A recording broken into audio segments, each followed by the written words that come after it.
Hello, welcome. My name is Michael Page from Breakthru Beverage. For the Killa Bees, we're actually going to use Woodford Reserve rye whiskey. It's a nice rye whiskey, it's good balance to it, a little bit of a floral note that's going to pair really well with the honey that we're going to have in this cocktail. Secondly, we're going to use a really nice spirit from Giffard, Banane do Brazil, Brazilian bananas essentially, macerated with beet sugar that comes within about 100 miles from where it's distilled. Also, we're going to use a bit of Amontillado sherry. For this cocktail as well, we're going to use fresh lemon juice. Lemon juice squeezed the day of is always nice and bright and fresh. Also, we're going to use a nice acacia blossom honey that has a nice bright flavor to it, and it's not overly heavy like many clover honeys would be. When we use that honey, we like to dilute it just a little bit. We use 2 parts of the honey to 1 part water and just mix it together. That's going to allow it to better incorporate in the cocktail. Another ingredient for this cocktail, we're going to use a little bit of egg white for this drink. It's going to provide a nice frothy head to the top of the cocktail, and then also almost a creamy mouthfeel to it as you drink. So for egg white cocktails, we tend to do things a little bit differently. Normally I would start to build this, and of course I would put all the ingredients in the shaker all at once. For the egg white, we want to be a little bit more delicate.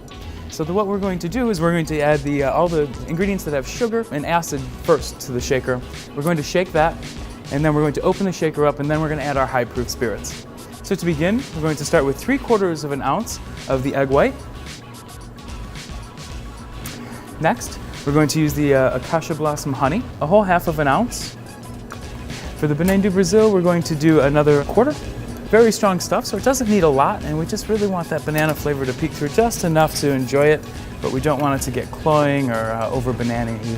Now we're going to add our lemon juice for our acidity. 3/4 ounce for the lemon juice. So we're going to do what's called a dry shake. So we're going to shake these ingredients once with no ice, just to fully incorporate them. That should be plenty.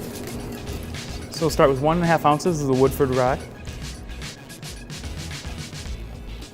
And we're going to do 3/4 ounce of an Amontillado sherry. Here's the Amontillado, it's nice and dry.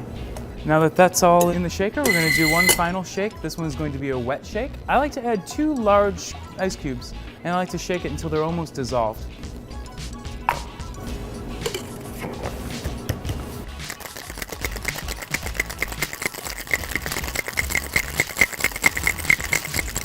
So just as it starts to come together, you'll hear just almost sounds like small pebbles inside the shaker. You know you're just about there.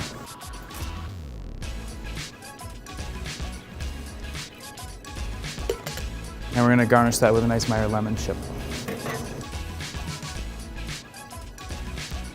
So as that foam layer is set up nicely, we'll serve that drink. And that is the Killa Bees, which we've named because of the addition of the acacia blossom honey, as well as we like to have some fun with the names here, and we thought as a reference to the Wu-Tang Clan album, The Swarm. Cheers.